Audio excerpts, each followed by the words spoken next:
அக்காவை பற்றிய அருமையான கதை. வணக்கம் எல்லாரும் வாங்க மக்களே. வணக்கம் நண்பர்களே. இந்த கதை தொடராக இருக்கும். எத்தனை பார்ட் என்றெல்லாம் தெரியல, ஆனா உங்களுக்கு பிடிக்கும்னு நம்புறேன். சரி வாங்க, ரொம்ப மொக்கை போட விரும்பல, நம்ம கதைக்குள்ள போவோம். என் பெயர் சிவா. 12 முடிச்சுட்டு ரிசல்ட்டுக்கு வெயிட் பண்ணிட்டு இருக்கேன். என்னோட வீட்டுல அம்மா, அப்பா, அக்கா. எங்க ஊரு கிராமம். ஸ்கூலுக்கு 10 கிலோமீட்டர் போகணும். அம்மா பெயர் விமலா, வயது 45.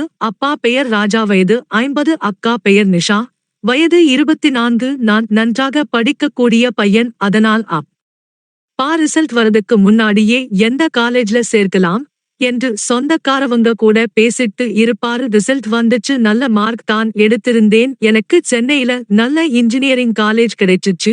அங்கதான் சித்தி வீடு இருக்கு. அம்மாவோட தங்கச்சி உடனே சித்திக்கு கால் பண்ணி, சிவாக்கு அங்கதான் காலேஜ் கிடைச்சிருக்கு, அந்த காலேஜ் எப்படி, ஹாஸ்டல் நல்லா இருக்குமான்னு விசாரிக்க சொன்னாங்க. அதுக்கு சித்தி, காலேஜ் நல்ல காலேஜ் தான், ஹாஸ்டல் போன கெட்டு போயிருவான், அதனால வேணா, அந்த காலேஜ் வீட்டுக்கு பக்கத்துல தான் இருக்கு, அதனால நம்ம வீட்டிலேயே தங்கட்டும்னு சொன்னாங்க. அம்மாவும் சரி உன் கூடவே இருக்கட்டும், நான் அவன்கிட்ட சொல்லுறேன்னு சொல்லிட்டு போன் வச்சுட்டாங்க. கொஞ்சம் நேரம் கழிச்சு சொன்னாங்க, சென்னையில சித்தி வீட்டுல தங்கிக்கோ, காலேஜ் பக்கத்துல தான் இருக்கு, அங்க இருந்து காலேஜ் போயிட்டு வா, லீவு விட்டா ஊருக்கு வான்னு சொன்னாங்க. சரிமா, அப்படியே செய்றேன். லீவு எல்லாம் முடிஞ்சு காலேஜ் ஓபன் பண்ண 2 நாள் இருந்துச்சு.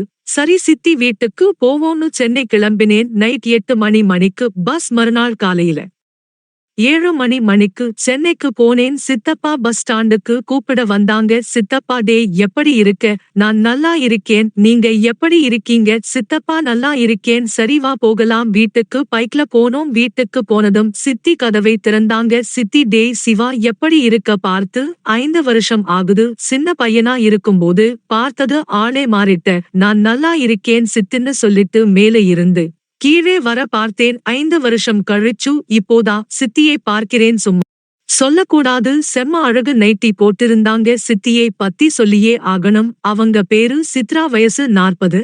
நல்லா வெள்ளைன்னு இருப்பாங்க. சரி வாங்க கதைக்கு வருவோம். சித்தி உள்ள வான்னு சொல்லிட்டு முன்னாடி நடந்து போனாங்க. நான் சித்தியை பார்த்து கொண்டேன். நான் போய் சோபால உட்கார்ந்தேன். சித்தி டீ போட்டு கொண்டு வந்தாங்க. டீ குடிச்சுக்கிட்டே இருந்தேன். அப்போ அக்கா தூங்கி எந்திரிச்சு ரூம்ல இருந்து வெளியே வந்தா. அக்கா, டே எப்ப வரேன்னு சொல்லவே இல்லை, நான் இப்ப தான் வந்தேன். ஏன் நான் வரது உனக்கு தெரியாதா? அக்கா, தெரியாது, அம்மா சொல்லவே இல்லை. இனிமே இங்க தாய் இருக்க போறியா? நான் ஆமா அக்கா, என் அக்காவை பத்தி சொல்லவே இல்லைல, அவள் பெயர் பவித்ரா, எல்லாரும் அவளை பவினுதான் கூப்பிடுவோம். சித்தி அவள் கூட பேசுனா பேசிக்கிட்டே இருப்பா. நீ போய் குளிச்சிட்டு வா, எல்லாரும் சாப்பிடுவோம். சரி சித்தி, நான் போய் குளிச்சிட்டு வரேன்னு என்னோட லக்கேஜ் எல்லாத்தையும், எனக்கொன்னு ரூம் இல்லை, அதனால அக்கா ரூம்ல வச்சிட்டு குளிக்க அக்கா ரூம்ல உள்ள பாத்ரூம்க்கு துண்டை கட்டிட்டு போனேன். உள்ள போனா எனக்கு சரியான அதிர்ச்சி. உள்ள பவி ஆடை எல்லாம் பாத்ரூம் கொடியில இருந்துச்சு. அதான் பார்த்துட்டு ஒரு 10 நிமிஷம் கழிச்சு கஞ்சியை கீழே கூட்டிட்டு குளிச்சுட்டு வெளிய வந்தேன். அக்கா ரூம்ல உட்கார்ந்து இருந்தா. நான் துண்டோட வெளிய வந்தேன்.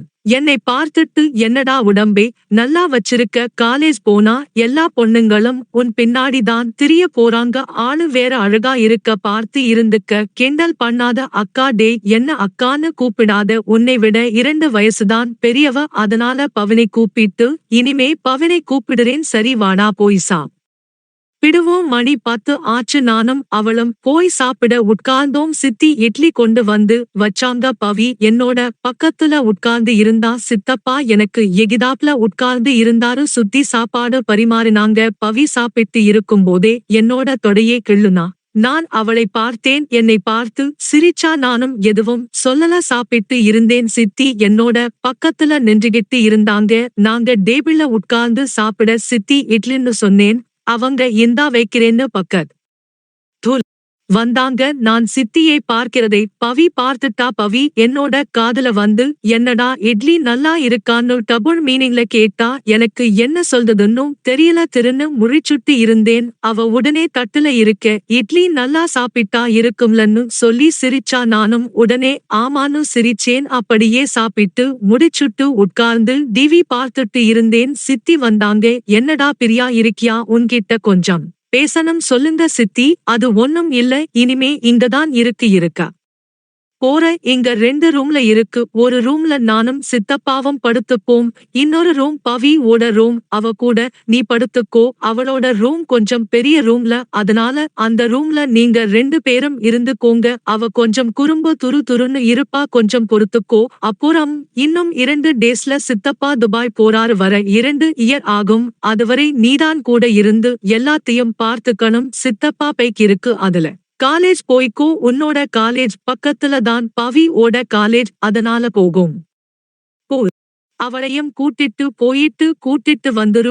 நான் வீட்டுல தான் இருப்பேன். உனக்கு என்ன வேணுமோ கூச்சப்படாம கேளு, நான் செஞ்சு தரேன். நீயும் எனக்கு புள்ள மாதிரிதான். சரிங்க சித்தி, நீங்க சொல்ற மாதிரியே செஞ்சுறேன். நாங்க பேசிட்டு இருக்கும்போதே பவி டே இங்க வான ரூங்குள்ள இருந்து கூப்பிட்டா. நானும் என்னன்னு கேட்டுட்டு வரேன் சித்தின்னு சொல்லிட்டு ரூங்குள்ள போனேன். டே, அங்க என்ன பேசிட்டு இருக்க?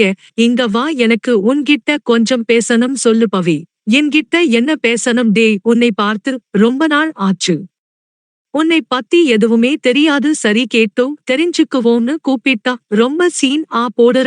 அதுல நான் ஒன்னும் சீனா போடல. சரி சொல்லுங்க மேடம். சரி, வந்து மூடிட்டு பக்கத்துல உட்காரு. சரிடா, உன்னை பத்தி சொல்ல தெரிஞ்சுக்கிறேன். என்ன பத்தி சொன்னேன்.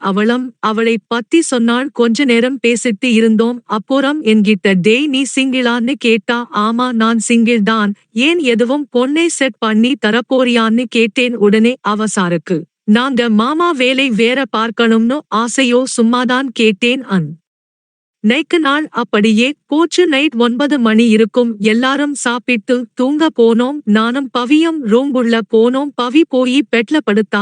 நான் கீழ படுக்க போனேன். டே, என்ன பண்ற? இல்ல, கீழ படுக்க போறேன். அதெல்லாம் ஒன்னும் வேண்டாம், பெட்ல என் கூட படுத்துக்கோ. இல்ல பவி, நான் தூங்கும்போது கை எல்லாம் மேல போடுவேன், உனக்கு டிஸ்டர்ப் ஆகி இருக்கும், அதனால கீழ படுத்துகிறேன். டே ரொம்ப பண்ணாத, பேசாம பெட்லயே படு, எனக்கு தூக்கம் வருது. குட் நைட்னு சொல்லிட்டு படுத்துட்டா. எனக்கு வேற அவ கூட படுக்க கூச்சமா இருந்துச்சு. ஏன்னா அவள் ஷிப்டும் டவுசரும் போட்டிருந்தா. இப்ப அவ கூட படுத்தா. அவ்வளவுதான், அவ கொஞ்சம் நேரத்திலேயே தூங்கிட்டா. சரி, என்ன நடந்தாலும் பார்த்துக்கலாம்னு அவ பக்கத்துல படுத்தேன். அடுத்து என்ன நடந்துச்சுன்னு அடுத்த பாட்ல சொல்றேன்.